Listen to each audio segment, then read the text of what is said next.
Movie की शुरुआत में हमारे हीरो विल और हमारे हीरोइन सैम को दिखाते हैं जो लवर्स हैं और अब तक उनकी शादी भी नहीं हुई है और वे शादी करने के लिए सैम के डैड की परमिशन का वेट कर रहे होते हैं। लिव इन रिलेशनशिप में रहने से सैम प्रेग्नेंट हो जाती है। अब हॉस्पिटल में जाकर चेक करने पर पता चलता है कि एक बेबी बॉय उसके पेट में पल रहा है। अब ये दोनों जहाँ रहते हैं वहाँ से करीबन 2000 किलोमीटर की दूरी पर सैम के पेरेंट्स रहते हैं और विल उनसे मिलने जा रहा होता है क्योंकि वो उनको बताना चाहता है कि वो सैम से प्यार करता है और सैम प्रेग्नेंट है और वो उसे शादी करने के लिए उनकी परमिशन लेना चाहता है। तब सैम उससे कहती है कि उस बोट वाले इंसिडेंट के बारे में उनसे जरा भी बात मत करना वरना वो टेंशन में आ जाएंगे। अब ये कहकर विल को उनके पास भेजती है। इस बोट वाले इंसिडेंट को हम आगे देखेंगे दोस्तों। अब विल फ्लाइट से सैम के पेरेंट्स के घर पहुंचता है। वो जाकर सैम के डैड टॉम से मिलता है जिसे देखकर लगता है कि वो विल से बात करने में बिल्कुल भी इंटरेस्टेड नहीं है, लेकिन सैम की मॉम पॉला उससे सही तरीके से बात करती है। अब टॉम विल को कुछ ड्रिंक्स ऑफर करता है और वे दोनों ड्रिंक्स करते हुए कुछ बातें भी करते हैं, लेकिन विल को समझ नहीं आता कि वो उस बात को कहाँ से शुरू करे। तब वो वहाँ कुछ फोटो फ्रेम्स को देखता है और उनके बारे में कुछ सवाल कर रहा होता है।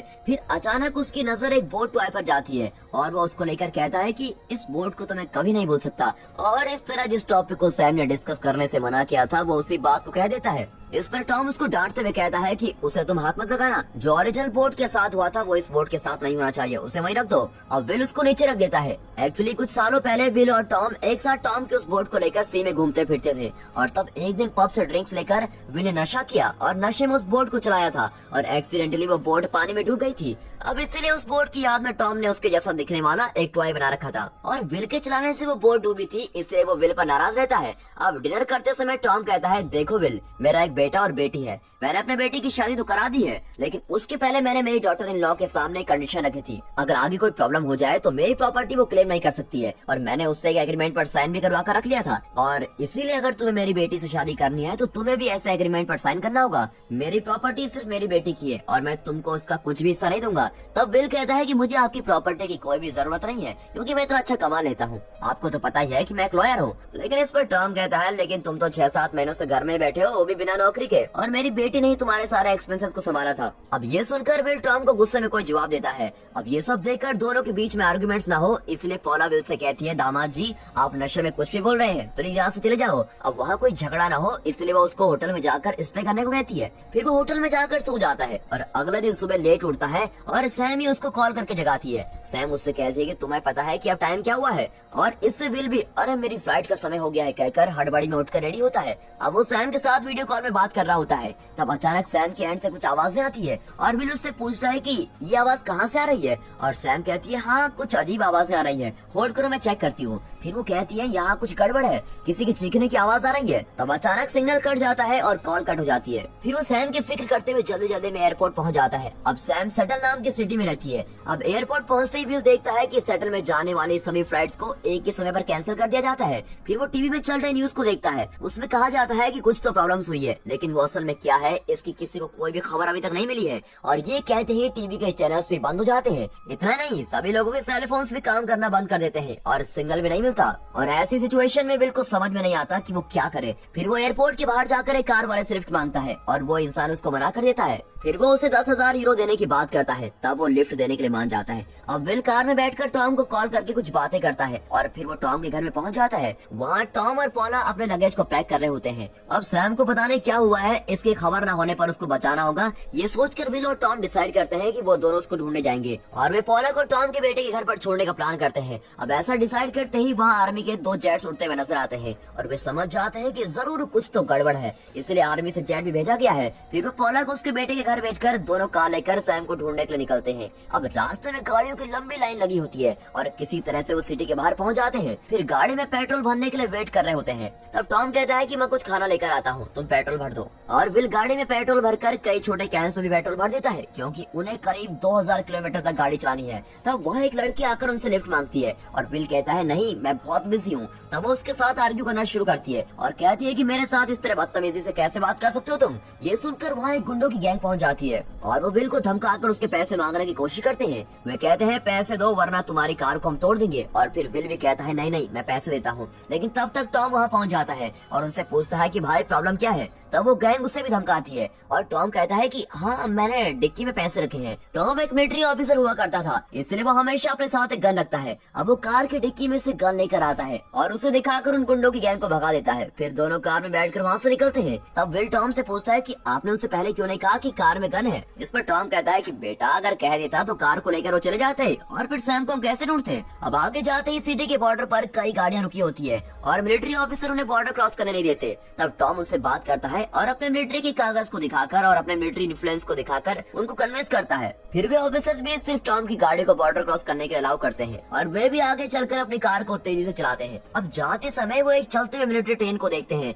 जिसमें काफी सारे वेपन्स लोड होते हैं और तब टॉम कहता है कि जरूर कुछ बड़ी प्रॉब्लम हुई है और हमें जल्द से जाना होगा। फिर विल भी पूरी रात उस कार को चलाता है। अब रात के समय एक पुलिस जीप उनको फॉलो करती है और पुलिस उन्हें अपनी गाड़ी को साइड में रोकने को कहती है। फिर कार को साइड में रोककर जब विल कार से उतरकर बाहर जाने लगता है तब टॉम नोट करता है कि उस गाड़ी को चलाने वाला कोई पुलिस वाला नहीं है बल्कि वो एक चोर है जिसने पुलिस को मारकर उनकी गाड़ी को चोरी की है। अब टॉम चिल्लाने लगता है कि वो पुलिस नहीं है। ये सुनकर विल झुककर भागने की कोशिश करता है लेकिन वो चोर विल को पकड़ लेता है और वो उनसे गाड़ी और पेट्रोल की मांग करता है। लेकिन टॉम तुरंत गाड़ी को रिवर्स में ले जाकर उस आदमी को ठोक देता है और वो चोर फिर भी बचकर भाग जाता है और फिर वो विल को कार में ले जाकर कार को तेजी चलाते हैं। अब वो चोर इन्हें छोड़ता नहीं, वो भी अपनी गाड़ी चलाकर उन्हें फॉलो करता है और वहाँ चेजिंग शुरू होती है और वो कई बार उनकी गाड़ी को ठोकता है। और तब ऐसी टेंशन वाली सिचुएशन में भी टॉम विल को बंदूक चलाना सिखाता है। वो उसे बुलेट डालकर उसे पुल करो, एम करो, शूट करो इस ट्रेनिंग दिया जा रहा होता है और विल भी उसको शूट करता है लेकिन इसका कुछ फायदा नहीं होता। फिर रास्ते में कई हिरन दौड़ रहे होते हैं और उन्हें ठोकने के डर से विल कार को हड़बड़ी में टर्न करता है और कार एक पेड़ पर जाकर रुकती है। अब उस एक्सीडेंट में कुछ देर तक पता ही नहीं चलता कि उन दोनों की क्या हालत हुई है। तब कुछ देर में वहाँ वो चोर पहुँच जाता है और वो फिर से गन पॉइंट पर विल को धमकाता है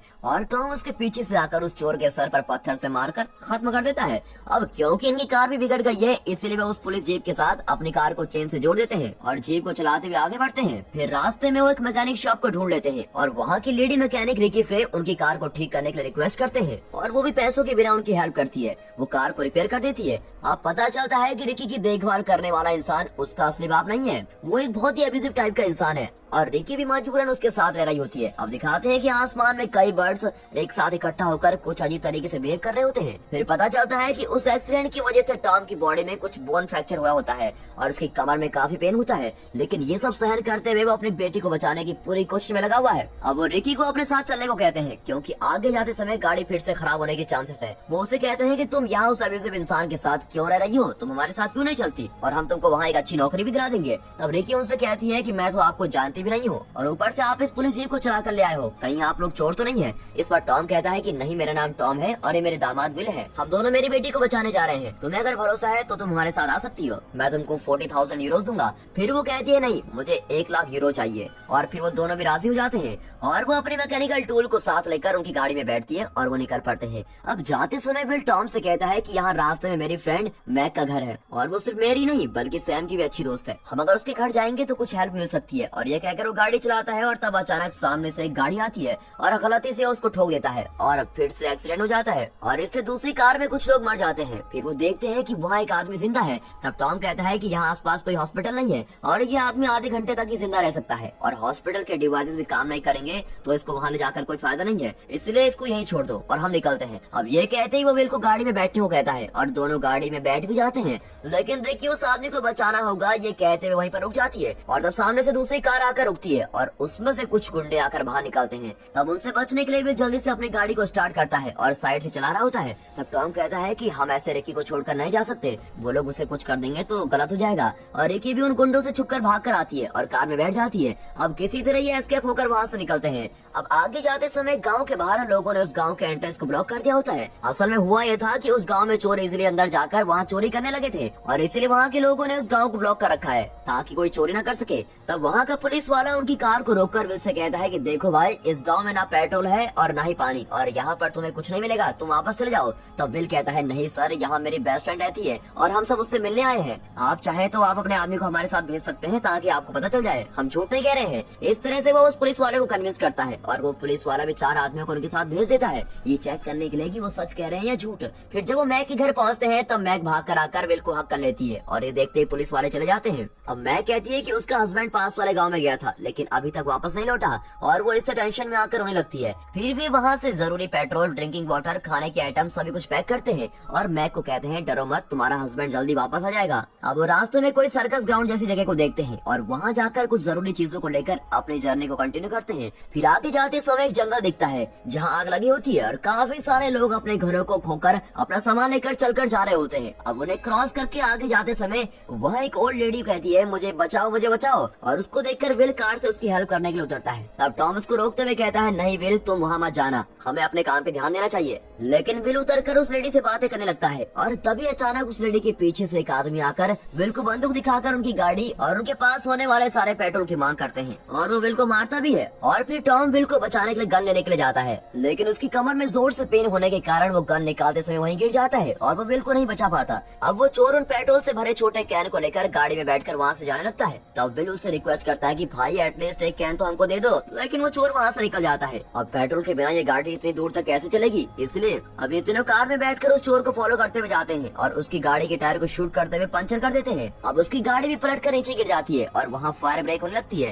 तब विल तेजी से भागकर एक पेट्रोल कैन को लेने के लिए उस गाड़ी के पास जाता है और वहाँ जमीन पर पेट्रोल गिरने के कारण आग लग जाती है। लेकिन तब तक विल कैसे भी करके एक पेट्रोल कैन को लेकर आ जाता है और अब इस पेट्रोल से गाड़ी और 500 किलोमीटर तक चल सकती है। लेकिन वहाँ ब्लास्ट होने के कारण वे दोनों चोर उस कार में जोर से चीख रहे होते हैं और जलकर राख हो जाते हैं। अब उनकी चीख सुनकर रिक्की बहुत इमोशनल हो जाती है और वो पागलों जैसा बिहेव करती है। फिर एक स्टेज के बाद वो कहती है कि मैं ऐसे इंसानों को लड़कर मरते हुए नहीं देख सकती, मैं तुम लोगों के साथ नहीं जाने वाली, मुझे यहीं छोड़ दो। अब ये कहकर वो वहीं उतर जाती है। फिर वे उसको वहीं छोड़कर अपनी जर्नी को कंटिन्यू करते हैं। तब टॉम की तबीयत और ज्यादा बिगड़ने लगती है और वे दोनों समझ जाते हैं कि टॉम ज्यादा देर तक जिंदा नहीं रह पाएगा। अब ऐसी सिचुएशन में विल टॉम से कहता है कि मैं आपसे कुछ जरूरी बातें करने के लिए यहाँ आया था। तब टॉम कहता है कि हाँ मैं जानता हूँ कि तुम क्या कहने वाले हो। और विल कहता है कि एक्चुअली मैं काफी समय से आपसे बात करने की कोशिश कर रहा था, आपको ये बात पता नहीं है। और इस पर टॉम कहता है कि हाँ मुझे पता है कि तुम बाप बनने वाले हो और मेरी बेटी माँ बनने वाली है और उसके पेट में एक बेबी बॉय भी है। तब विल सरप्राइज होकर कहता है ओह माय गॉड, ये आपको कैसे पता? जरूर सैम ने आपसे कहा होगा। तब टॉम कहता है कि उस दिन जब तुम आर्ग्यू करके गए थे तब सैम ने पोला को कॉल करके बात बताई थी और मुझे एक क्यूट ग्रैंडसन मिलने वाला है, देखो बिल्कुल मेरे जैसा ही होगा, ऐसे वो खुशी खुशी कह रहा होता है।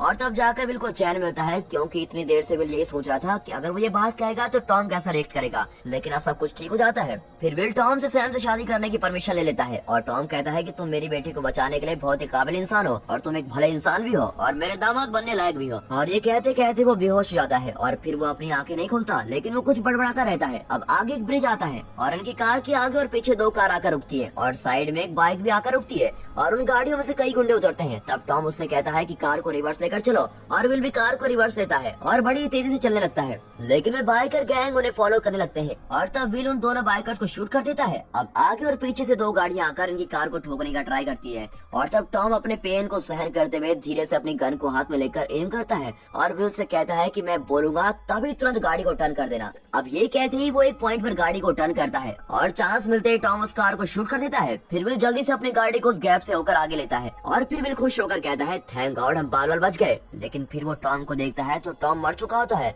फिर थोड़ी दूर चलने पर कार का पेट्रोल भी खत्म हो जाता है और उस कैन में थोड़ा सा पेट्रोल बचा होता है। अब उस पेट्रोल से कार सिर्फ 15 किलोमीटर तक ही चल सकती है। लेकिन विल उस पेट्रोल का सही यूज करना चाहता है। वो सोचता है कि टॉम की बॉडी इस तरह डीके नहीं होनी चाहिए, इसीलिए वो उस कैन के पेट्रोल को पूरी गाड़ी के ऊपर डाल देता है और उस पूरे कार को टॉम की डेड बॉडी के साथ जला देता है और वहीं उसका अंतिम संस्कार कर देता है। और फिर वो हार माने बगैर आगे बढ़ता है। अब चलते समय कई गाड़ियों से लिफ्ट मांगता है और एक गाड़ी उसके पास आकर रुकती है। उस गाड़ी को चलाने वाले के पास गन होती है। विल उसे कहता है कि देखो तुम मुझे गलत मत समझना, मैं सिएटल सिटी में मेरी गर्लफ्रेंड को ढूंढने जा रहा हूँ, इसलिए मुझे तुम्हारी हेल्प चाहिए, प्लीज मुझे लिफ्ट दे दो।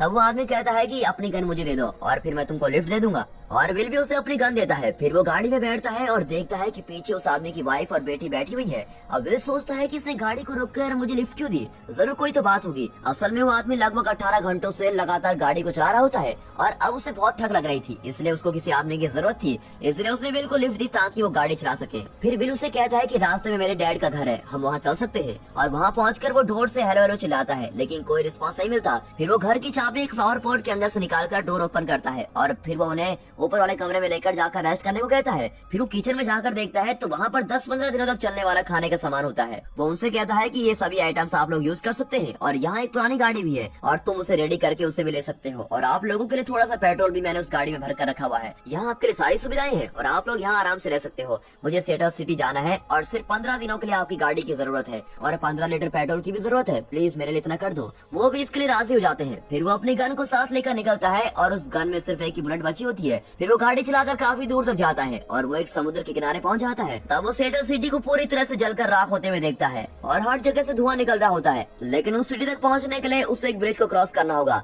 फिर वो गाड़ी चलाने लगता है और उस ब्रिज तक पहुंच जाता है और तब आगे जाते समय वो देखता है कि वहाँ काफी गाड़ी रुकी हुई है और वो सभी राख से भरी होती है और वो ठीक से ब्रिज भी नहीं कर पाता क्योंकि वहाँ राख ही राख है। फिर उसे दूसरी गाड़ी में एक मास्क मिलता है और वो मास्क को पहनकर आगे बढ़ता है। वहाँ की सभी गाड़ियों के अंदर इंसान मरे पड़े होते हैं। अब फाइनली वो सेटल सिटी में पहुंच जाता है। फिर वो सैम के अपार्टमेंट को ढूंढकर वहाँ की एक सीढ़ी से चढ़कर ऊपर जाता है, लेकिन सैम वहाँ नहीं होती। फिर वो पूरी सिटी को देखता है जो पूरी तरह से बर्बाद हो चुकी है। अब सैम भी मर चुकी होगी ये सोचकर वापस जाने के लिए निकलता है। तब देखता है कि सैम ने उसके घर के डोर पर लिखा होता है कि मैं जंगल के बीच में रह रही हूँ, मुझसे आकर मिलो। अब सैम जिंदा है ये पता चलते ही वो चैन की सांस लेता है और उसको ढूंढते हुए जंगल में जाता है। तब उससे वहाँ एक कैबिन दिखता है। अब कैबिन के पास जाने पर कैबिन में से जेरमा नाम का एक आदमी बाहर आता है और उसे गन दिखाकर रुकने को कहता है। तब वहाँ सैम आकर विल को पुकारती है और भागकर उसको गले लगाती है और दोनों किस भी करते हैं। असल में जेरेमिया सैम का नेबर होता है और सैम के प्रेग्नेंट होने के कारण वो उसको कैबिन में लाकर उसकी हेल्प कर रहा होता है। फिर रात को दोनों बातें करते हैं और मरने वाले लोगों के बारे में सोचकर बड़े इमोशनल हो जाते हैं। फिर रात को 1 बजते ही दोनों जेरेमिया के साथ बातें करते हैं और ड्रिंक्स भी करते हैं। अब विल उनसे पूछता है कि असल में वहाँ क्या हुआ था, लेकिन उन्हें इसके बारे में कुछ भी नहीं पता होता। तब सैम कहती है कि जरूर कोई नेचुरल डिजास्टर हुआ होगा। तब जेरेमिया कहता है नहीं, ये कोई नेचुरल डिजास्टर नहीं है, हमारी सिटी में किसी ने एटम बम फेंका था और वो आगे भी फेंक सकते हैं। लेकिन विल इस पर विश्वास नहीं करता और वो स्ट्रांगली कहता है कि ये नेचुरल डिजास्टर ही है। और फिर जेरेमिया कुछ अजीब तरीके से बातें करने लगता है, लेकिन वो इसमें इंटरेस्टेड नहीं होते। फिर विल सैम को कहता है कि चलो अब सोने चलते हैं। फिर सुबह होते ही विल उठकर बाहर जाता है। तब वो जेरेमिया को उसकी कार में कुछ खोजते हुए देखता है और विल उसको जाकर पूछता है कि तुम यहाँ क्या कर रहे हो। इस पर वो कहता है कि नहीं, मैंने तुम्हारी कार में से कुछ नहीं निकाला, यहाँ 2 बच्चे आए थे, शायद वो कोई आइटम लेकर गए होंगे। फिर वो कहता है चलो मेरे साथ, मैं तुम्हें दिखाता हूँ। और विल भी उसके साथ जंगल के बीच में जाता है। अब काफी दूर चलने पर विल उससे पूछता है कहाँ है वो दोनों बच्चे, मुझे तो कहीं दिखाई नहीं दे रहे हैं। तब वो कहता है कि होंगे तो दिखेंगे ना, तुम यहाँ क्यों आए, 2000 किलोमीटर तक ड्राइव करके तुम्हें यहाँ आने की क्या जरूरत थी, मैं सैम से प्यार करता हूँ और अब वो सिर्फ मेरी है। अब ये सुनकर विल को गुस्सा आने लगता है, लेकिन वो आदमी कहता है कि मैंने सैम को कहा कि तुम मर गए हो और तुम यहाँ कभी नहीं आओगे, मैं तुम्हें जिंदा नहीं छोड़ूंगा। ये कहकर वो अपनी गन निकालता है, लेकिन तब तक विल भी अपनी गन निकालता है और बिल्कुल उसकी चेस्ट में शूट करता है। अब इस तरह बची भी एक बुलेट से शूट करके उसको मार डालता है। तब वहाँ पास में फिर से अजीब आवाजें आने लगती है और वहाँ एक वोल्केनो इरप्शन होता है। तब वो तेजी से सैम के पास भागकर जाता है और उसको जल्दी से गाड़ी में बैठने को कहता है। अब सैम उसको जेरेमिया के बारे में पूछती है तो वो कहता है कि उसने मुझको मारने की कोशिश की और मैंने उसको मार दिया। फिर दोनों गाड़ी में बैठ जाते हैं और गाड़ी स्टार्ट होते ही वहाँ के माउंटेन से वोल्केनिक इरप्शन होता है और वहाँ धुआं जमने लगता है और तेजी से आग जलने लगती है और विल भी बड़ी तेजी से गाड़ी चलाकर वहाँ से बच निकलता है और इस तरह इनके बीच प्यार उनको बचा लेता है। और दोस्तों इसी के साथ ये मूवी यहाँ पर खत्म होती है।